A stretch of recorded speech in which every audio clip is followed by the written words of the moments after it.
bagus ya. Nah, di video kali ini Ayuda tidak akan mengcover lagu atau untuk membahas film, tapi sekarang Ayuda akan membahas tentang lagu Noah yang kemarin sempat rilis di platform Joox, tapi lagi-lagi dicabut. Saya sebenarnya belum sempat dengerin, tapi di channel YouTube sudah banyak ya yang share gitu, yang dari misalkan dari Joox nih, dari aplikasi itu dia merekam, mengcapture terus di-share gitu. Nah, itu dia yang menarik guys. Jadi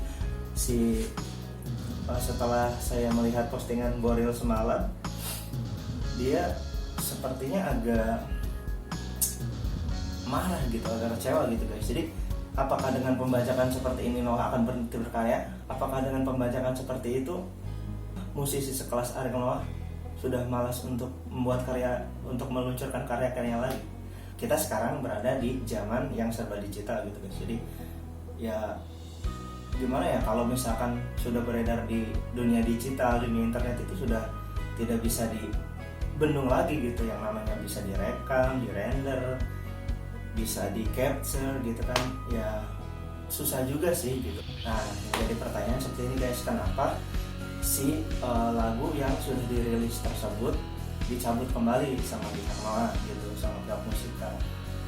Ya saya nggak tahu, tapi yang saya tangkap itu karena postingan Boril semalam yang membahas tentang pembajakan gitu guys. Sekarang kita akan membahasnya ya guys. Yang namanya pembajakan itu emang dari dulu sudah banyak gitu guys, sudah tidak hanya kepada musisi saja gitu, tidak kepada musik gitu. Pembajakan bisa dari sebelum direkam gitu, lirik yang diperdengarkan saja itu bisa diambil gitu. Kalau tidak dilindungi banget hak ciptanya gitu guys. Film ya kan, aplikasi, software ya. Tapi kalau sekarang emang membahas tentang lagunya Noah, jadi ya ayo kita bahas. Nih, kita lihat postingan Instagramnya Ariel Noah semalam ya guys, kita baca dulu. Guys bisa dilihat di situ gimana gitu, ada stop piracy itu di situ kan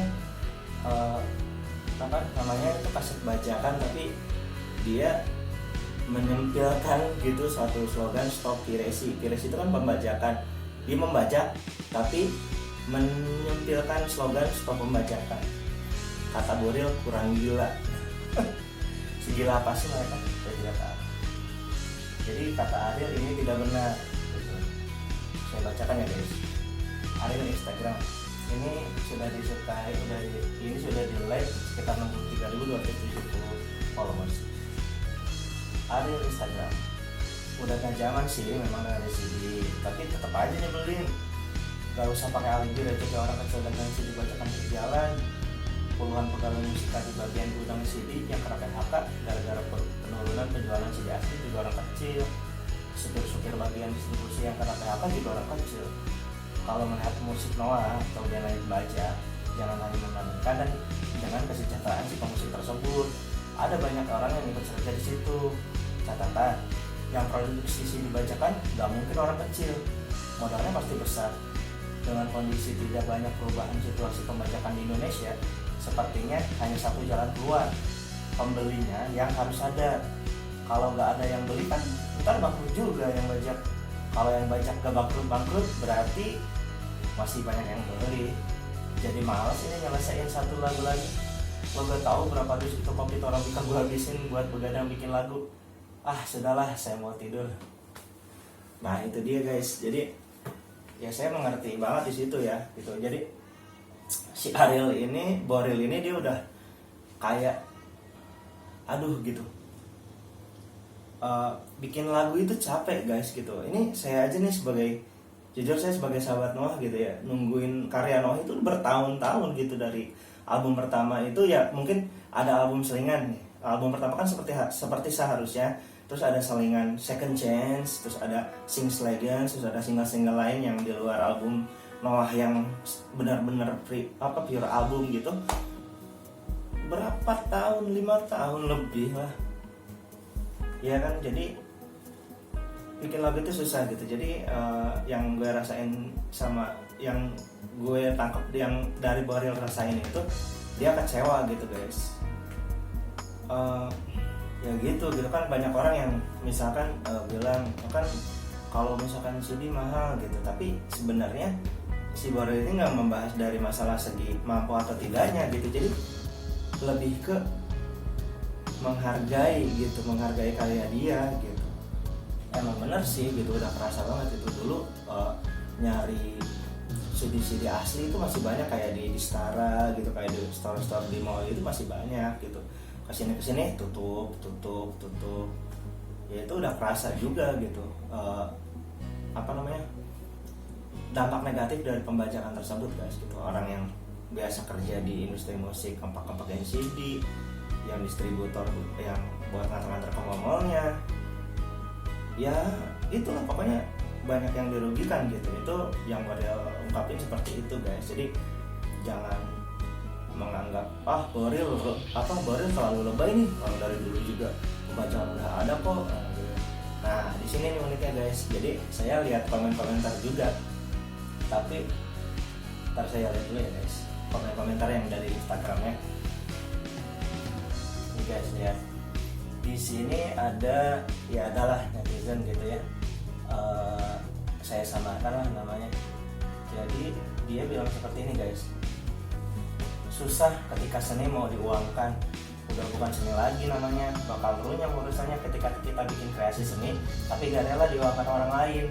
Makanya artis jangan dijadikan pekerjaan, jadilah artis yang dengan tulus mau menghibur masyarakat. Pasti datang rezeki, karena balasan dari yang di atas. Kalian mau bisa terkenal gimana kalau rakyat kecil? Gimana sih? Yang buat makan aja susah, kalau harus keluarin uang ratusan ribu rupiah buat melihat kalian dulu. Seniman sejati gak mikirin terkenal, gak mikirin uang, dan gak mikirin bajakan. Asik. Ada nih di tanggepin sama di bawahnya, minum bodek dulu sana, baca dulu sampai selesai baru komen. Efek sekolah segitu sampai pintu gerbang doang. Jadinya begini, nggak paham apa yang dijelasin. Kocak. Ada lagi deh di sini. Musisi itu punya idealisme masing-masing, tapi baca captionnya baik-baik. Di situ maksudnya jangan beli yang bajakan, karena itu juga berdampak banyak juga pada rezeki orang kecil yang kerja, yang halal. Di situ jadi kaya, jadi karya itu dibuat juga untuk menghidupi orang banyak yang bekerja di lingkungan tersebut. Nah, jadi jangan asal ucap. Ada lagi satu lagi, sejatinya semua berawal dari diri kita sendiri. Mari jangan hanya berpikir uang. Perbaiki mental manja yang membenarkan segala cara dengan alasan perut, dan menutup mata dengan yang namanya menghargai karya orang lain. Rezeki gak akan terputar, tergantung kita mau milih yang halal atau yang haram. Mencuri itu haram sekecil apapun. Nah, di sini baru guys Ariel keluar gitu kan, dia ya menanggapi lah gitu. Menurut saya entah kita baca dulu. Dia menanggapi yang pertama itu guys, yang bilang musisi itu harus begini-begini. Ariel, wah agak susah ini. Menurut saya pendapatnya benar dari sudut pandang yang berbeda. Harus saya akui bahwa saya bukan seniman murni seperti tokoh idealis yang Mas ceritakan tadi. Bisa dikatakan saya itu orang yang mengkaryakan jiwa seni saya menjadi profesi. Bisa dikatakan seniman profesional industri. Untuk seni yang saya hasilkan, saya membutuhkan peralatan yang harus dibeli. Dan pula untuk seni yang saya hasilkan, saya membutuhkan tenaga kerja orang lain, kru, seperti teknisi, dan lain-lain, yang harus dibayar dengan uang. Belum lagi seiring dengan waktu, saya sebagai manusia yang menua, semakin mempunyai beban tanggung jawab. Sewaktu muda, saya sangat mudah menjadi idealis. Sekarang, orang tua yang membiayai keidealisan saya sudah tidak bekerja. Dan saya merasa harus balik membiayai mereka. Anak juga menjadi tanggung jawab bukan? Sehingga di bidang yang saya tekuni ini membuat sikap tokoh idealis tadi menjadi tidak masuk akal atau sangat beresiko. Menurut saya pendapat Mas sangat ideal dan mulia, tetapi jangan sampai mengaburkan inti dari permasalahan. Inti masalahnya kan ada orang kerja dengan benar, kehilangan pekerjaannya karena orang yang kerjanya nggak benar atau membajak. Jangan sampai masalah itu jadi kabur karena pembahasan seniman seharusnya tidak mengharapkan uang. Nah di situ guys, jadi si Boril ini emang menanggapinya dengan realistis gitu. Jadi ya gimana ya, emang bener sih membuat sebuah karya itu kan harus pakai alat-alat seperti apa namanya, alat untuk recording, beli gitar baru, beli mic baru, beli apa ya yang menunjang dia buat recording itu kan harus pakai uang gitu. Kalau misalkan dia kerja, gua bikin lagu, enak, terus gak dibayar sama sekali kan, ya itu menurut saya naif banget gitu, menafik banget sebenarnya gitu. Karena segala sesuatunya itu memang harus ada imbalannya gitu. Walaupun ya dengan cara tidak membeli bajakan aja gitu, itu cuma 35.000 loh. Semahal-mahalnya album Noah itu saya beli cuma 50.000 kan, itu juga ya masih terjangkau lah gitu. Mungkin menurut Boril itu seperti itu gitu. Mungkin pas waktu muda dia memang bermusik secara idealis lah gitu, secara menurut dia begini, tapi kesini dia udah merasa bahwa gue nggak harus seperti itu gitu, bahwa banyak orang-orang yang harus gue pikirin juga gitu kan, seperti itu. Ada lagi satu lagi guys nih, yang saya samarkan ya, yang beli kan orang kecil bos, makanya belinya bajakan. Misal orang kerja menjahit, mana mau beli CD asli yang harganya lebih mahal dari harga rokok, mending buat beli rokok. Contohnya itu Ariel menanggapi nih boy. Iya, makanya saya bilang yang kelan kerjaan juga orang kecil. Kalau suatu distribusi CD udah nggak kerja karena apa, gimana ceritanya? Kalau masalah drama, cerita ini pasti akan panjang. Biar tidak pusing, balik kembali ke inti masalah, yaitu ada yang kerja benar halal, tapi sekarang nggak bisa beli rokok. Tapi yang kerja nggak halal atau nggak benar, tapi bisa beli rokok. Tuh guys, jadi yang pada komen itu nggak ada yang ngerti gitu, bukan nggak ada yang ngerti, nggak bisa nanggepin gitu guys. Itu hak masing-masing sebenarnya. Cuman kan kalau Boril itu cuma menghimbau bahwa untuk membeli CD yang bajakan itu tidak membantu pekerjaan si musisi itu sendiri dan kru-krunya gitu guys. Jadi jangan dibandingkan sama rokok gitu. Kalau misalkan rokok 20.000 atau 30.000 sehari bungkus gitu kan, itu bisa habis sehari. Kalau misalkan album Noah yang ngejogrok segitu gagahnya gitu cuma 35.000 misalkan paling murah, itu bisa, kalau kalian dirawat dengan baik, itu bisa sampai bertahun-tahun gitu kalau pemikirannya cerdas. Di sini ada komen yang lucu guys gitu ya, mungkin dibawa santai, makanya jualannya jangan mahal om gitu. Terus ada membalas, dengerin di YouTube-nya jangan di-download bambang didengerin aja biasa. Terus dari Selebgram ID, dan terjadi lagi ada balas, kamu mengerti aku mengerti enggak. Parah, dikocak nih, baru kocak banget ya. Jadi ada beberapa video yang dia sempat kayak ngelawak gitu, kayak di acara-acara dia diundang itu dia sempat ngelawak gimana gitu, yang membuat kayak pelawak-pelawak Denny Cagur gitu. Seperti itu, khawatir gitu profesinya akan tergeser sama Boril nanti. Lucu dia. Nah itu dari segi Instagram ya guys. Jadi yang saya prihatin itu pas saya buka di YouTube itu ada yang upload gitu, wah ini lagu barunya Noah nih gitu ya, single kedua.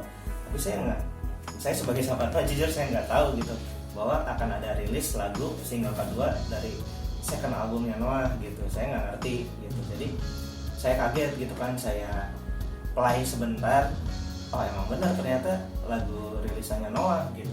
Saya kan ada aplikasi Joox ya, saya mencoba, pas saya baru tahu itu keluar di Joox, saya langsung play itu Joox.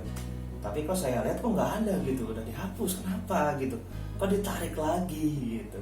Nah akhirnya ya itu keterikaitannya itu sama postingan Boril semalam, sama video-video yang udah diunggah, video-video streaming screen recorder dari aplikasi Joox itu yang udah diunggah di YouTube, banyak banget. Kita lihat.